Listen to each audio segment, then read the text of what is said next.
Baiklah, kita lanjutkan pelajaran kita, yaitu tentang aturan rantai atau yang sering disebut dengan dalil rantai. Nah, apa sih aturan rantai ini? Aturan rantai merupakan aturan yang digunakan untuk menyelesaikan turunan fungsi komposisi. Kalau dikatakan dia fungsi komposisi, berarti dia itu terdiri dari dua atau lebih fungsi. Misalkan fungsi U, fungsi V, dan lain sebagainya. Tetapi tidak selamanya aturan rantai ini hanya digunakan untuk dua atau lebih fungsi. Bisa juga untuk satu fungsi, tetapi misalkan dia itu bentuk pangkat, tetapi pangkatnya ini besar.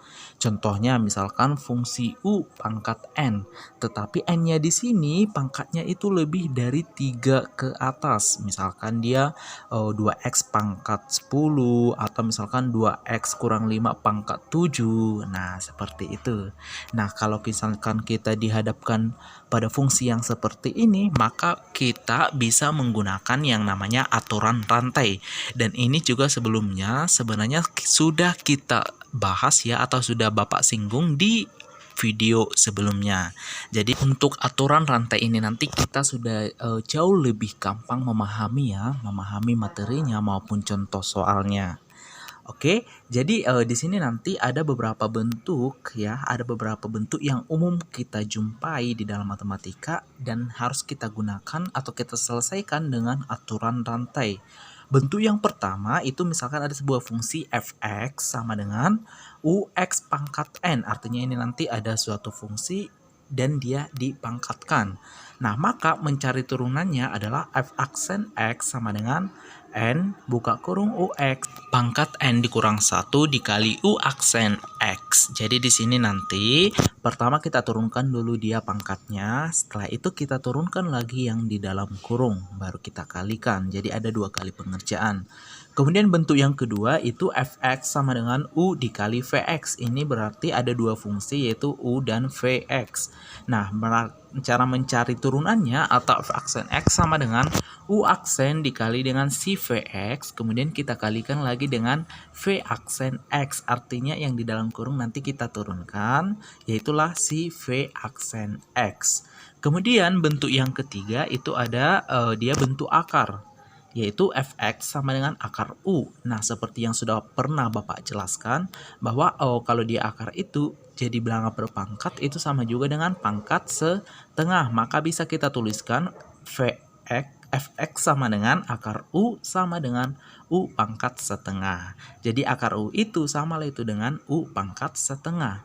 Nah, maka mencari turunannya f aksen x sama dengan setengah dikali u pangkat setengah dikurang 1 dikali dengan u aksen. Jadi ini hampir sama seperti yang A, hanya saja di sini dia bentuk akar dan nilai akar itu berapa? Kalau dalam bilangan berpangkat nilainya adalah setengah. Nah, inilah tiga bentuk yang umum kita jumpai pada aturan rantai. Agar lebih paham, Bapak akan menjelaskan beberapa contoh soal berhubungan dengan bentuk-bentuk yang tadi. Oke, check it out. Oke, contoh yang pertama, fx sama dengan setengah x pangkat 2 dikurang 3 pangkat 6.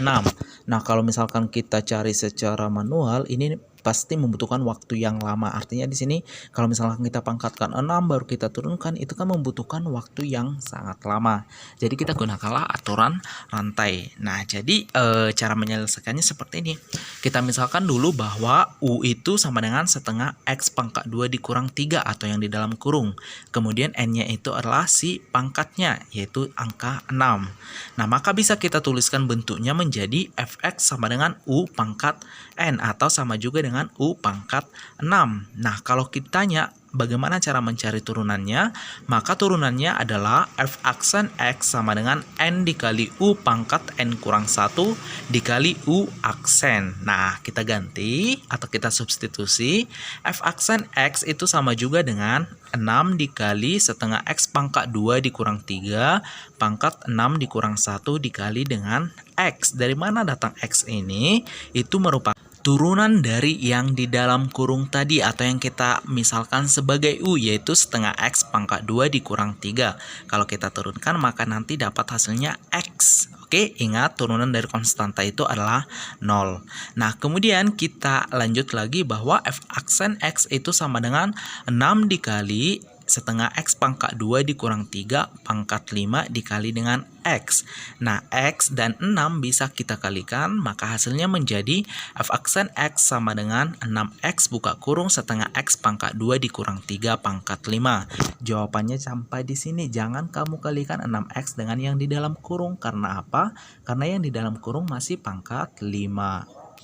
Oke, kemudian contoh yang kedua, fx sama dengan 2 dikali x pangkat 3 dikurang 2x pangkat 2 ditambah 3x dikurang 4 pangkat 5. Nah, kalau misalkan kalian flashback ke pelajaran sebelumnya, sebenarnya ini hampir sama dengan soal atau tugas yang Bapak berikan sama kalian atau pada contoh soal yang sudah Bapak jelaskan. Hanya bedanya kalau di sini atau soal ini dia hanya angka 2, artinya tidak ada variabel x. Kalau seandainya ada, misalkan menjadi 2x buka kurung x pangkat 3 dikurang 2x pangkat 2 tambah 3x kurang 4 pangkat 5, maka kita harus menggunakan dengan cara yang sudah Bapak jelaskan pada video sebelumnya, yaitu V itu sama dengan U aksen V ditambah UV aksen. Nah, tapi karena di sini dia tidak ada variabel angka 2-nya, maka kita gunakan dengan aturan rantai. Caranya adalah tinggal kamu turunkan pangkatnya, yaitu menjadi 2 kali 5 buka kurung X pangkat 3 dikurang 2X pangkat 2 ditambah 3X dikurang 4 pangkat 5 kurang 1 dikali dengan turunkanlah yang ada di dalam kurung. Yang di dalam kurung tadi kan si X pangkat 3 dikurang 2X pangkat 2 ditambah 3X kurang 4. Turunkanlah ini, maka itulah hasilnya, yaitu 3X pangkat 2 dikurang 4X tambah 3. Nah, 2 kali 5 berapa? 10. Berarti f aksen X sama dengan 10 buka kurung X pangkat 3 dikurang 2X pangkat 2 ditambah 3X dikurang 4 pangkat 4 dikali dengan 3X pangkat 2 dikurang 4X tambah 3. Nah, si 10 ini bisa kamu kalikan dengan yang di dalam kurung yang kedua, yaitu si 3X pangkat 2 dikurang 4X tambah 3. Karena apa? Karena ini tidak dipangkatkan lagi, jadi ini sudah bentuk yang paling sederhana. Maka bisa kamu kalikan si 10-nya. Maka hasilnya adalah f aksen X sama dengan X pangkat 3 dikurang 2X pangkat 2 ditambah 3X dikurang 4 pangkat 4, maaf Bapak silap tidak dituliskan di situ, dikali dengan 30X pangkat 2 dikurang 40X tambah 3. Ingat ya, dalam kurung yang pertama itu ada pangkat 4-nya. Bapak silap tidak menuliskan di jawaban akhirnya. Dia persis sama seperti yang di atas, oke? Oke, kemudian contoh yang ketiga yaitu fx sama dengan akar dari 3 dikurang 2x pangkat 3. Nah, kalau ini bentuk akar berarti kalau misalkan kita ubah jadi bilangan berpangkat menjadi fx sama dengan 3 dikurang 2x pangkat 3 pangkat setengah, atau bisa kita ubah menjadi fx sama dengan u pangkat setengah. Jadi nanti hampir sama atau sama dengan bentuk yang ketiga. Nah, maka bisa kita tuliskan f aksen X sama dengan setengah buka kurung 3 dikurang 2X pangkat 3 tutup kurung pangkat setengah kurang 1 dikali dengan minus 6X pangkat 2. Dari mana kasih minus 6X pangkat 2 ini? Itu adalah turunan dari U. U tadi kita misalkan yaitu yang di dalam kurung 3 dikurang 2X pangkat 3. Maka turunannya adalah 0 dikurang 2 kali 3X pangkat 3 kurang 1. Maka U aksen sama dengan 0 dikurang 6X pangkat 2 atau samalah itu dengan min 6X pangkat 2. Nah, dari situlah datangnya si min 6X pangkat 2. Nah, kemudian kita masuk lagi, f aksen X sama dengan setengah buka kurung 3 dikurang 2X pangkat 3, setengah kurang 1 itu kan min setengah, berarti pangkat min setengah dikali min 6X pangkat 2. Nah, kebetulan setengah bisa dikalikan dengan min 6, maka kalau misalkan kita kalikan itu hasilnya menjadi min 3X pangkat 2 buka kurung 3 dikurang 2X pangkat 3 tutup kurung pangkat minus setengah. Maka f aksen X sama dengan min 3X pangkat 2. Kalau kalian masih ingat pelajaran kelas 1, bilangan berpangkat kalau dia bernilai negatif pangkatnya biar positif berarti kita pindahkan ke bawah. Nah, maka dia bentuknya menjadi min 3x pangkat 2 per 3 dikurang 2x pangkat 3 pangkat setengah. Dia sudah positif. Kalau naik ke atas lagi, nanti dia akan bernilai negatif. Nah, tapi karena tadi posisinya di atas, jadi pindah ke bawah, maka dia menjadi positif. Maka f aksen x sama juga lah itu dengan min 3x pangkat 2 per akar 3 dikurang 2x pangkat 3. Ingat tadi kalau dia pangkat setengah sama lah itu dengan akar. Maka kita ubah ke akar. Jadi itulah turunan dari akar 3 dikurang 2x pangkat 3. Oke, demikianlah pelajaran kali ini. Jangan lupa untuk terus belajar dan belajar. Kalau misalnya kurang paham bisa diulangi lagi. Kalau memang masih belum paham bisa ditanyakan pada Bapak, bisa lewat Google Classroom atau bisa juga lewat WA. Dan satu lagi, ini kan saling berhubungan sama pelajaran yang sebelumnya. Jadi kalau sebelumnya kamu sudah paham, maka untuk ini juga sudah pasti lebih gampang untuk memahaminya.